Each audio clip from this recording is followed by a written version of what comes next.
제 소개부터 할게요.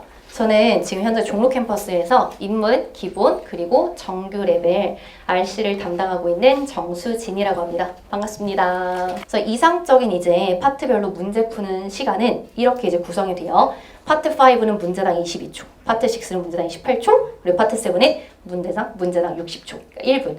당연히 이중 지문이나 삼중 지문 같은 경우는 시간이 좀 더 걸릴 수도 있긴 하지만 보편적으로 1분 잡으시면 되거든요. 근데 이 파트 7 같은 경우는 우리 시간을 줄이는 게 상당히 힘들어요. 왜냐면 여러분들이 키워드를 잘 찾아서 일단 해석은 해야 되잖아요. 그쵸? 해석이 가장 시간이 오래 걸리는 부분인데 파트 7은 해석을 하지 않고서는 문제를 제대로 풀 수가 없기 때문에 파트 7 시간을 줄이는 건 좀 힘들거든요. 그래서 우리가 75분 안에 100문제를 전부 풀 수 있으려면 사실은 파트 5, 6에서 최대한 시간을 아껴야 돼요. 그래서 여기를 빨리 풀고 넘어가서 이 파트 5, 6에서 아낀 시간들을 내가 7에 더 많이 쓸수록 정확도가 올라가니까 여러분들이 점수가 이제 좀 잘 나올 수가 있게 되는 거죠. 그래서 우리 당장 내일 시험을 위한 특강이잖아요. 그래서 오늘 특강도 마찬가지 여러분. 이 파트 7은 여러분 제가 이제 우리 수업 듣는 학생들한테 항상 이제 시험 전에 하는 얘기인데 이미 좀 늦었거든요. 파트 7 점수가 잘 나오려면 여러분들이 이번 한 달 내내 꾸준히 연습을 했어야지 갑자기 하루 전에 한 지문 더 풀어본다고 점수가 막 오르는 파트가 절대 아니에요. 이건 좀 약간 꾸준히 해야 되는 부분이 크기 때문에 우리가 오늘 특강은 어떻게 하면 이 시간을 줄일까? 여기에 초점이 맞춰질 거예요. 그래서 어떻게 하면 파트 5, 6 문제를 빨리 풀어서 내가 7의 시간을 더 쓸 것인가? 이걸 이제 목표로 잡으시면 돼요. 그래서 우리 파트 5부터 이제 본격적으로 여러분들 받으신 시험지 가지고 얘기를 좀 해볼 거거든요. 문법 문제 먼저 얘기를 해볼 거예요. 109번 같이 보실게요. 그럼 109번 문제 같은 경우는 우리가 토익을 한 일주일 공부했으면 3초 만에 답이 나와야 되는 문제예요. 그러니까 만약에 109번을 틀렸다든지 아니면 난 109번이 되게 어렵게 느껴졌다면 토익 공부를 사실은 좀 더 하셔야 되는 거라고 생각을 하시면 돼요. 왜냐면 지금 빈칸의 위치를 보니까 동사 사이란 말이에요. 그래서 동사 사이에서 우리 동사를 수식할 수 있는 건 뭐죠? 부사를 넣으란 얘기예요. 그래서 ly로 끝나는 C 답으로 넣어주시면 되고 당연히 여러분 클로즈의 비교급과 최상급인 클로절과 클로지스트도 부사 돼요 안 돼요? 부사가 되긴 해요. 왜냐면 클로즈가 ly가 안 붙었지만 부사 역할을 할 수는 있거든요. 무슨 뜻? 가까이에 란 뜻이 있어요. 가까이에.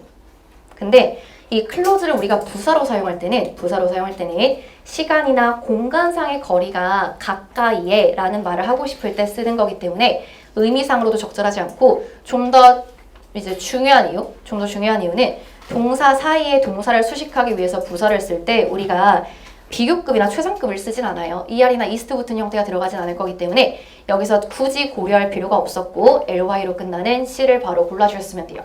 이 부사 자리 문제는 매달 출제가 되거든요. 최근에는 매시험 출제가 됐어요. 지난 시험, 지지난 시험, 지지지난 시험 계속 출제가 됐기 때문에 여러분들이 부사가 들어갈 수 있는 자리, 그 중에서도 토익 시험에서 많이 나오는 자리, 부사가 수식할 수 있는 형태는 되게 많잖아요. 부사 뭐 꾸밀 수 있어요? 형용사, 동사, 부사, 문장 전체, 준동사 이런 것들 전부 다 부사가 수식하죠.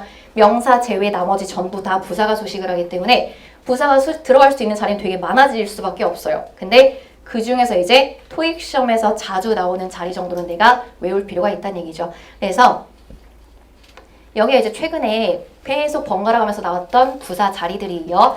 지금 1번 보시면 BPP 혹은 BING, 2번 보시면 have PP 사이에 빈칸이 있죠. 그러니까 동사 사이란 얘기고 3번은 주어랑 동사 사이, 4번은 주어, 동사, 목적어 뒤에 빈칸. 이제 5번 같은 경우는 동사가 타동사가 아니라 자동사일 경우예요. 그래서 목적어가 없을 때는 필요하지 않을 때는 자동사 바로 뒤에 역시 또 부사가 바로 붙을 수가 있죠. 그래서 이게 최근에 나왔던 부사 자리들인데 여러분 공통점이 뭘까요? 전부 다 부사가 뭘 수식하는 자리예요?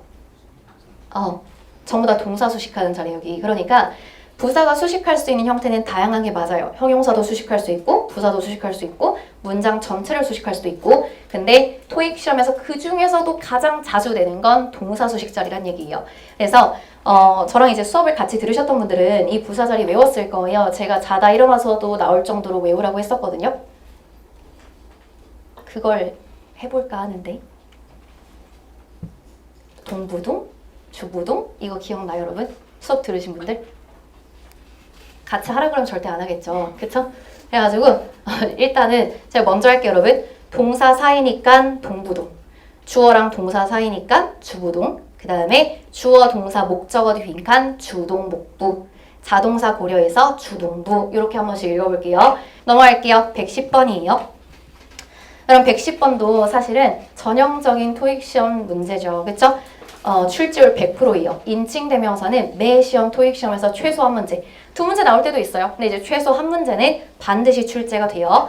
여러분, 그래서 각각의 인칭대명사가 어디에 들어갈 수 있는지가 중요한 건데 지금 이 문제에서 힌트는 뒤에 나와 있는 명사였거든요. 명사를 연결할 수 있는 인칭대명사는 소유격밖에 없어요.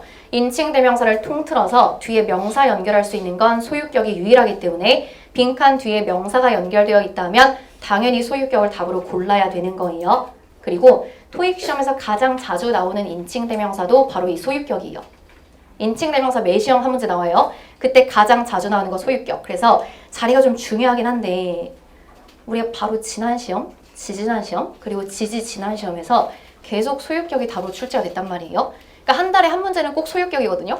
근데 이렇게까지 연속해서 나왔으면 이번 주는 좀 쉬어갈 만하죠. 그쵸? 그래서 다른 형태들은 어느 자리에 들어갈 수 있는지를 지금 같이 추가로 얘기해 볼게요.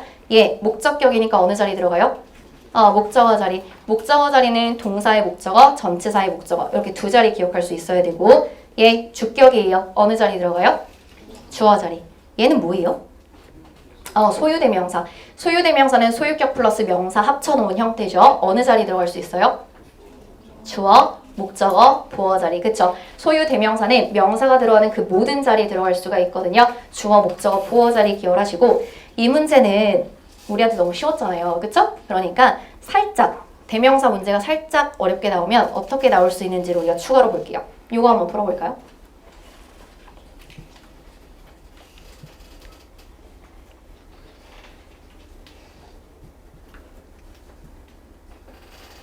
답 나왔어요? 답 뭘까요? 그런데 순간 싶었죠? 그쵸? 여러분 지금 빈칸이 주어 자리란 말이에요. 동사 앞이니까 거기까지는 되게 쉬웠을 거예요. 그래서 내가 이제 그러면 주격을 넣어야겠다 하고 얘를 보니까 뭐가 걸려요? 대인은 사람을 가리키든 사물을 가리키든 복수를 의미하는 애인데 그러면 단수동사랑 이어질 수가 없단 말이에요. 그쵸? 그래서 그럼 얘는 아닌가? 싶어서 다른 애들 보니까 얘는 절대 주어 자리 못 들어가고 얘를 봤더니 얘가 이제 또 S로 끝나니까 여러분들이 그럼 얘 복수 아니야? 이렇게 많이 착각을 해요. 근데 사실은 이 단수동사 하나 때문에 여러분들이 D를 답으로 골라야 돼요. 아까 전에 소유대명사는 우리가 소유격 플러스 명사를 하나로 합친 거라고 얘기했잖아요. 그쵸? 그래서 이때 합쳐진 명사가 단수면 동사 단수동사 써요. 합쳐진 명사가 복수면 동사 복수동사 쓰거든요. 그래서 이 소유대명사 형태가 S가 붙은 게 복수이기 때문에 S가 붙은 게 아니에요. 명사에 따라서 단수가 될 수도 있고 복수가 될 수도 있기 때문에 동사가 이렇게 단수가 나올 수도 있다는 얘기예요. 그래서 보기 중에서 답이 될 수 있는 게 이제 D인 거죠. 여러분, 우리 추가로 그러면 내가 인칭대명사를 얼마나 잘 이해하고 있는지 한번 해볼게요. 여기서 소유대명사를 내가 다시 소유격 플러스 명사로 나눠준다면 there 플러스 뭐일까요? there 플러스 offer. 그쵸? 여러분 앞에 offers가 복수라고 해서 이거 이제 보지도 않고 지우면 안 되는 게 문맥상 여러분 많은 제안들이 있었는데 그 프로젝트에 많은 제안들이 있었는데 이 사람들은 안심했다. 그들의 것이 선택되었다는데 안심했다라고 얘기를 하는 거면 그들의 오퍼겠죠. 그 많은 제안들 중에서 그들의 오퍼. 그래서 여기는 지금 their offer 합쳐서 theirs가 나오는 거예요. 됐어요? 우리가 이 명사가 가리키는 게 무엇인지까지 지금 같이 본 이유는 이걸 당연히 문법 문제로 만나진 않죠.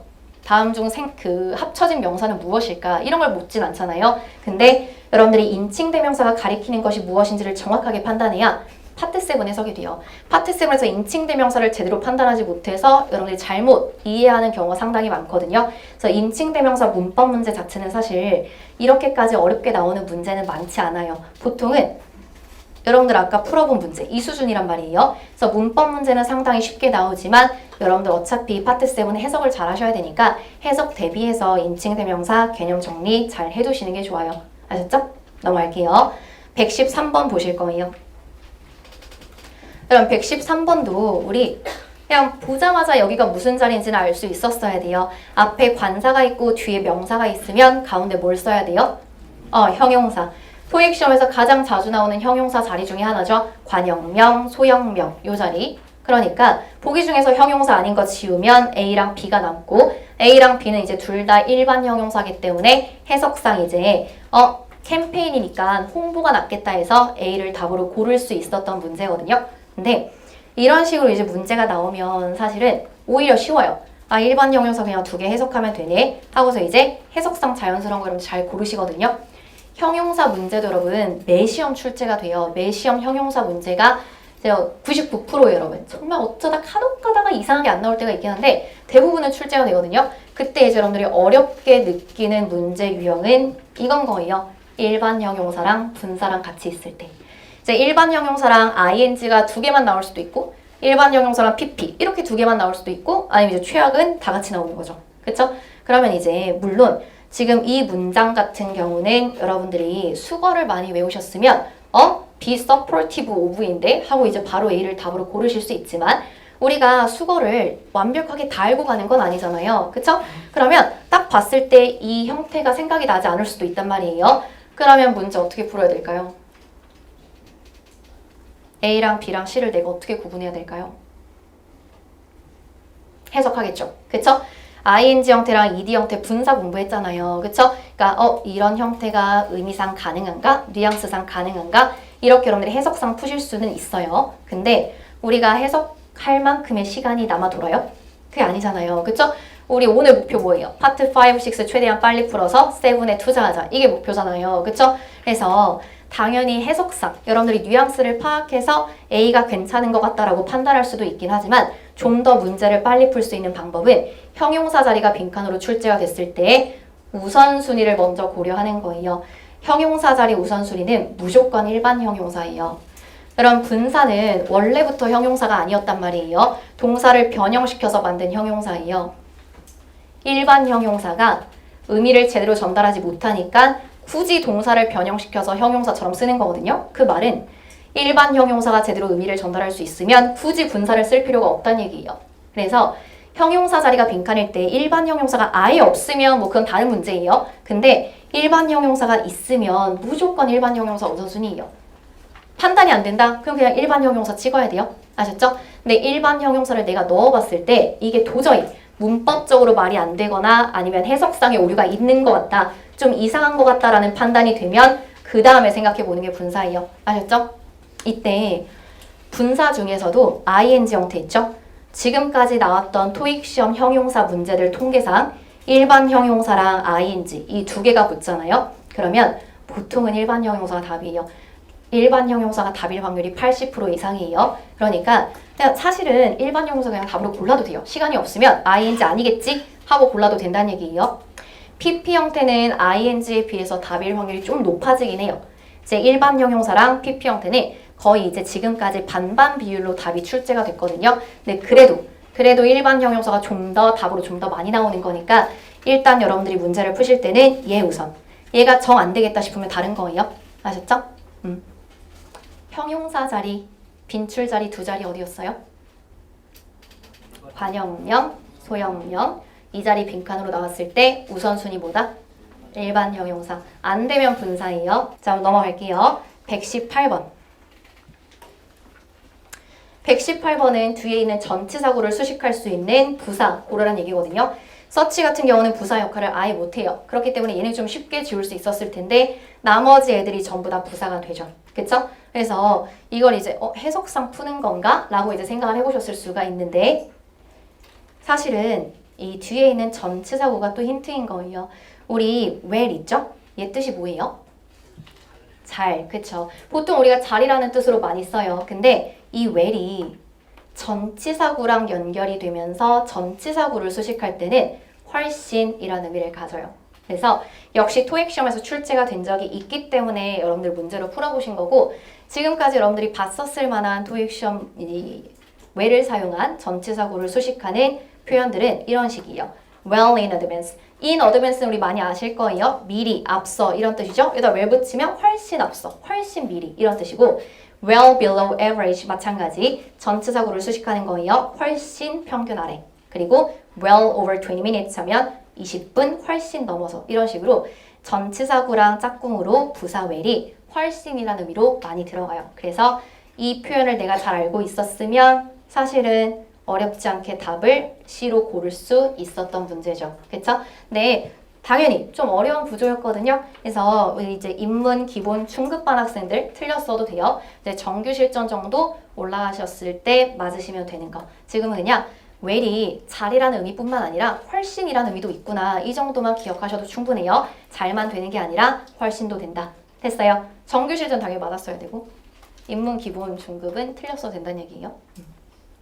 넘어갈게요. 121번 볼까요? 동사. 여러분 동사 문제도 항상 출제가 되죠. 그쵸? 여러분 동사가 이렇게 쭉 나와 있을 때 우리가 문제를 접근하는 순서가 어떻게 돼요? 수, 대, 시. 그쵸? 그래서 여러분들이 이 동사 문제를 접근할 때 또 많이 하는 실수가 뭐냐면 대부분은 이렇게 시제를 다르게 줘요. 그러다 보니까 시제 찾아야지 이렇게 가는 거예요. 근데 우리가 이 수태시 순서를 반드시 지켜야 하는 이유 첫 번째는 여러분들이 순서를 습관화하지 않으면 이 시험 문제를 풀면서 촉박한 상황 속에서는 세 가지 개념 중에 하나를 많이 잊어버려요. 여러분들이 가장 많이 잊어버리는 게 바로 수일치예요. 아까 전에 방금 얘기했듯이 영어에서는 수일치가 되게 중요한데 한국어에서는 별로 안 중요하거든요. 그럼 문제 풀다가 많이 잊어버려요. 그래서 사실은 수일치에서 이미 끝나는 문제인데 내가 태랑 시만 잡고 있다가 답이 안 나온다 이렇게 시간을 낭비하게 되는 거예요. 두 번째 이유는 시제 문제인 것처럼 보기에 시제를 굉장히 다양하게 주고 현재, 과거, 미래 다 넣어놓고 사실은 시제랑은 전혀 상관이 없는 태문제가 항상 출제가 돼요. 여러분들이 토익 시험에서 만나는 능수태 문제는 대부분 시제가 다양할 거예요. 시제가 다 똑같이 과거인데 능동태, 수동태만 다른 게 아니라 얘는 과거, 얘는 미래, 얘는 현재인데 사실은 시제랑 전혀 상관이 없고 내가 태만 잘 보면 되는 문제들이 주로 보게 되는 능수태 문제 유형들이기 때문에 시제가 다르다고 시제부터 내가 들어가게 되면 사실은 태 문제인 경우에 여러분들이 시간을 좀 더 낭비하게 되는 거죠. 그쵸? 그러니까 뭐 last week나 tomorrow 같이 시간을 나타내는 표현들이 대놓고 보인다. 근데 보인다. 그럼 당연히 시제부터 볼 수 있어요. 근데 이런 표현들이 대놓고 보이지 않았을 때는 시제부터 찾는 것이 아니라 수태시 순서 맞춰주실 거예요. 그래서 지금 그 121번도 수일치로는 지울 수 있는 보기가 없거든요. 근데 이제 태를 보시면 우리 능동태가 필요한지 수동태가 필요한지는 어디를 봐야 해결이 돼요? 빈칸 뒤에 목적어의 유무에 따라 해결이 되죠. 그래서 빈칸 뒤를 봤더니 전치사 나와요. 명사 아니니까 목적어 아닌 거죠. 그럼 내가 필요한 게 무슨 태? 수동태라는 게 판단이 됐으면 보기 중에서 BPP는 단 하나예요. 그래서 시제랑은 전혀 상관이 없이 풀 수 있는 아주 전형적인 능수태 문제 유형이죠. 자, 그러면 우리 넘어가서 이제 파트 5 문법 문제 정리했으니까 어휘 얘기를 해볼게요. 어휘. 그래서 우리 파트 5에서 나올 수 있는 어휘 문제 유형을 먼저 얘기를 해보자면 일단 첫 번째는 이런 식의 문제가 많이 나와요. 이걸 지금 A는 노력이고 B는 조언이란 뜻이니까 열심히 해석해봐. 이런 문제예요? 전혀 아니죠. 그쵸? 앞에 인원, 뒤에 to 요거랑 연결시키는 거예요. 그래서 인원 effort가 뭐뭐 하려는 노력으로 라는 의미로 자주 사용되는 표현이기 때문에 이 구조를 알고 있는지 물어보는 문제가 첫 번째 어휘 문제 유형이에요. 그러니까 해석이 필요한 것처럼 보기에 단어를 다르게 놨을 뿐이지 사실은 문법 문제처럼 구조상 풀 수 있는 문제. 여러분들 오늘 모의고사 문제지에서도 좀 봤을 거예요. 그래서 그 문제들을 이제 복습을 할 거거든요. 여러분들 모의고사 문제지에서는 106번이 그런 유형이죠. 106번 보실게요. 106번 비동사 뒤에 보어 자리에 형용사 뭘 쓸래? 하는 문제인데 들어가 있는 어휘들 사실 전부 다 되게 어려운 어휘들이에요. 그쵸? 조금 어려운 어휘들. 근데 이걸 내가 열심히 해석해서 답을 골랐어야 되는 것이 아니라 빈칸 앞에 비동사, 빈칸 뒤에 for 이란 전치사랑 연결을 시켜서 be eligible for 하면 어디 어디에 자격이 있다는 뜻으로 우리가 토익 시험 공부하면서 맨날 보는 표현이거든요. 나는 be eligible for이 생소하다. 한 달 동안 수업을 들은 사람인데 생소하다라면 선생님 문제거나 여러분 문제인데 내 수업을 들었다면 선생님 문제는 아니고 여러분들이 좀 더 복습을 하셨어야 돼요. 알았죠? 그래서 맨날 보는 거 be eligible for 해서 바로 D를 답으로 골라주시면 되는 구조 문제예요. 111번도 비슷하거든요. 111번도 동사 어휘 문제예요. 여러분 이렇게 동사가 다르면 일단은 자타 동사를 먼저 구분하는 것이 순서예요. 그래서 여기도 지금 목적어가 있기 때문에 자동사인 B는 먼저 지웠을 거예요. 그리고 나머지 이제 A랑 C랑 D가 이제 전부 다 타동사거든요. 그러면 나머지는 해석해봐. 또 이게 아니라 이 목적어 뒤에 전치사 to를 보시면 바로 이거 생각이 날 수가 있을 거예요. lead A to B 하면 A를 B로 이끌다라는 표현이 되거든요. 그래서 전치사 to랑 연결해서 우리가 자주 쓰는 동사는 보기 중에서 A밖에 없었기 때문에 A를 좀 빠르게 고를 수가 있는 거죠. 여기까지 얘기하면 이제 이거 모르면 어떡해요? 이렇게 얘기를 하거든요.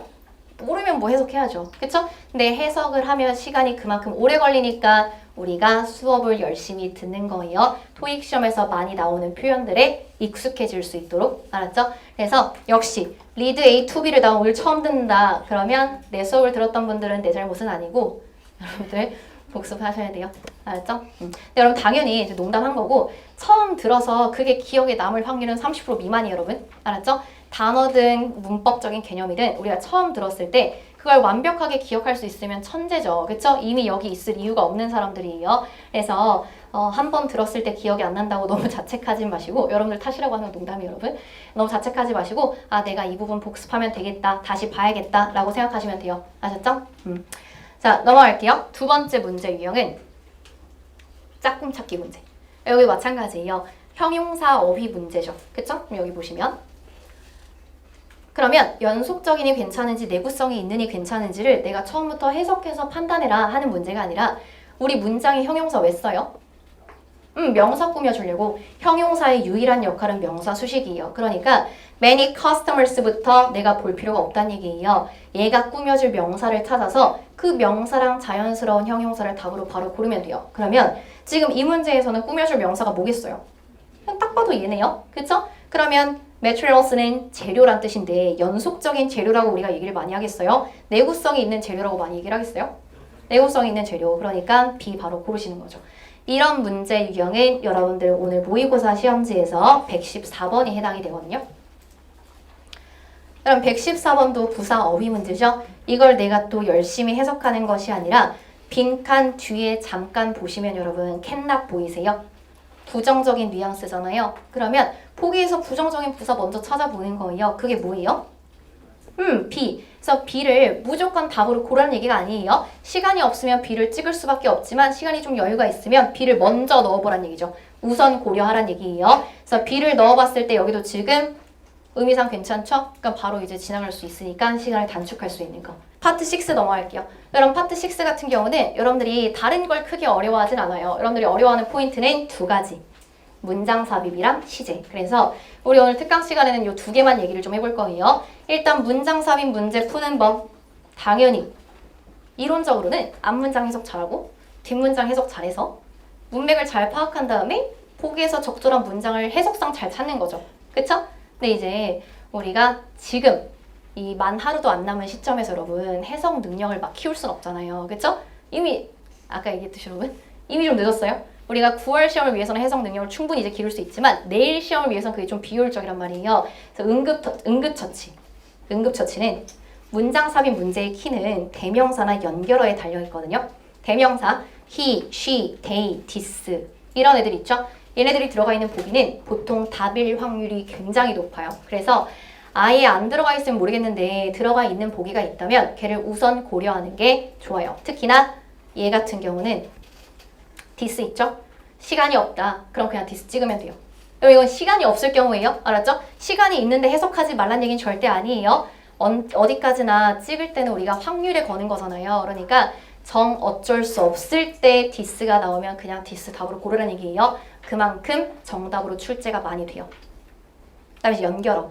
however, 그러나, therefore, 그러므로, otherwise, 그렇지 않으면 이런 표현들 있죠. 역시 앞문장과 내가 같이 해석을 해봤을 때 흐름이 괜찮은지 판단하기가 쉽고 들어가 있는 보기가 보통 답일 확률도 높아요. 이 문장 삽입 출제 의도는 여러분들이 글의 흐름을 정확하게 이해하고 있는가를 물어보기 위해서이기 때문에 글의 흐름을 잘 파악하고 있나 하는 장치를 이렇게 넣어두게 되는 거예요. 그래서 여기에 내가 초점을 맞추면 여러분들 132번 문제였는데 그냥 여기 보셔도 돼요. 굳이 찾으실 필요 없이 여기 보시고 우리 다시 한번 풀어볼게요. 앞문장 읽었다 치고 보기 4개 중에서 내가 먼저 넣어보고 싶은 거 뭘까요? B 괜찮아요? 뭐 있으니까? this 있으니까. 그래서 얘 먼저 읽어봤으면 얘 답 맞았거든요. 그쵸? 자, 앞에서 공백이 길었다 이런 얘기를 하고 있고 그 다음에 이제 내가 넣는 문장은 첫 전시회야 10년 전에 연 마지막 쇼 이후 첫 전시회야 이런 얘기를 하고 있죠. 그쵸? 137번도 볼게요. 여기 역시 보셔도 돼요. 그냥 이런 거 보고 싶으면 이런 거 보고 보시면 A, B, C, D 중에서 또 이제 먼저 내가 넣어보고 싶은 거 뭘까요? A랑 D, 그쵸? 뭐 있으니까? 연결어 있잖아요. 접속부사 unfortunately, therefore 대놓고 나와 있죠? 안 나오면 어쩔 수 없어요. 안 나오면 좀 더 여러분들이 해석을 해봐야 되는 게 맞는데 나온 걸 놓쳐서는 안 된다는 얘기예요. 그래서 여기도 이 두 개를 먼저 해석을 해보셨으면 답은 D였을 거예요. 그쵸? 자, 그러면 이제 마지막 우리 파트 7 얘기를 해볼게요. 그럼 파트 7은 사실은 해설지 보면 이게 이래서 답이구나 다 알죠. 그쵸? 그러니까 내가 시간 안에 키워드를 제대로 찾지 못하고 해석을 잘 못해서 이제 틀리는 것 뿐이지 해설지를 봤을 때 이해가 안 되는 문제는 사실 없을 거예요. 그래서 오늘 전체 해설지 나눠드렸으니까 집에 가서 한 번씩 보시면서 오답풀이 꼼꼼히 해주시면 되고 저는 주의할 점만 잠깐 말씀을 드릴 거예요. 일단 첫 번째는 미리 겁먹지 않는 게 중요하거든요. 여러분들이 언제 많이 겁을 먹냐면 기사 지문 나왔을 때 그리고 연계 지문에서 연계 지문은 지문의 길이가 길잖아요. 그러니까 내가 이거 언제 다 해석하고 있지? 언제 답 찾지? 이러면서 미리 겁을 먹고 미리 부담스러워 한단 말이에요. 근데 여러분 항상 토익 시험은 난이도 조절을 해요. 그러니까 지문이 만약에 굉장히 어렵다면 문제는 상대적으로 단순하게 나올 거예요. 뭐 문제가 어려우면 지문이 상대적으로 쉽겠죠. 그쵸? 그래서 난이도 조절을 하기 때문에 아무리 어려운 지문을 만나도 그 안에서 내가 풀 수 있는 문제는 반드시 있거든요. 반드시 있으니까 여러분들 미리 겁먹고 이건 내가 포기해야 되는 지문이야 하고 버리실 필요가 없다는 얘기예요. 왜냐면 그 안에서 쉬운 문제들, 어려운 문제는 버려도 돼요. 그러니까 예를 들어서 문장 위치 문제라든지 아니면 전체 추론 문제 같은 건 여러분들이 많이 힘들어하는 유형이죠. 그런 건 시간이 없으면 버려도 돼요. 근데 주제 및 목적이나 육하원칙 문제 같은 거, 부분 추론 문제 같은 건 사실은 내가 키워드를 잘 잡으면 금방 답이 나올 수 있는 문제들이란 말이에요. 그런 것들은 풀고 지나가야 돼요. 아셨죠? 상대평가기 때문에 남들이 다 맞는 거 나 혼자 틀리면 점수에 타격이 커요. 그러니까 쉬운 문제는 풀어주시고 키워드 잘 찾아주시면 되고 여러분 파트 7에서 놓쳐서는 안 되는 키워드 2개는 뭐예요? 내 수업 들으신 분들 파트 7에서 놓쳐서는 안 되는 키워드 2개 뭐예요?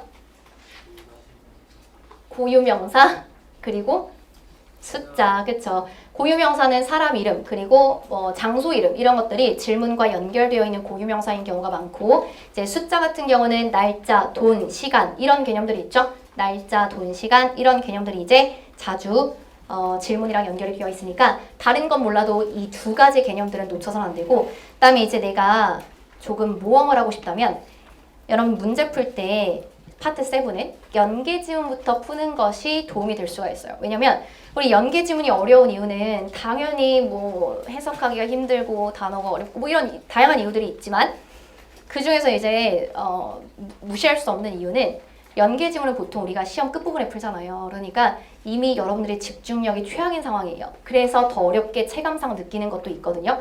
이미 LC, 5, 6 이거 다 지나고 마지막에 보는 거잖아요. 그래서 이 연계 지문 같은 경우는 지문의 길이가 길면서 이미 여러분들이 어렵게 느끼다는 걸 알기 때문에 사실은 함정 문제가 많지 않아요. 그러니까 키워드를 찾는데 시간이 오래 걸리는 것 뿐이지 내가 키워드만 잘 찾는다면 답은 금방금방 보이는 문제들이 많거든요. 그래서 여러분들이 조금이라도 집중력이 있을 때 체력이 남아있을 때 그때 이제 연계 지문 문제를 푸시면 생각보다 빠르게 답이 보일 수도 있기 때문에 파트 5, 6 풀고 7 들어갔을 때 내가 좀 모험을 해보고 싶다 하면 연계 지문, 이중 지문, 삼중 지문 먼저 풀고 그 다음에 단일 지문을 마지막에 푸시는 것도 방법이에요. 이렇게 연계 지문을 먼저 풀고 싶으실 때는 당연히 시간 관리에 더 신경을 쓰셔야 돼요. 연계 지문 25문제잖아요. 그러니까 25분. 잡아야 되는데 당연히 우리가 연계 지문 같은 경우는 연계 문제도 있기 때문에 25분 안에 풀기 좀 힘들어요. 그래서 한 27분 정도로 계산을 하시고 27분이 지나면 단일 지문을 봐야겠다라고 생각을 하셔야 되거든요. 근데 연계 지문을 풀다가 너무 또 집중해서 시간이 많이 오버가 되면 큰일 나요. 알았죠? 그러니까 중간중간에 시간 잘 확인해서 연계 문제 먼저 풀어보셔도 돼요. 그래서 내일 시험 잘 보시고 오늘 특강은 여기서 마무리할게요. 수고하셨습니다.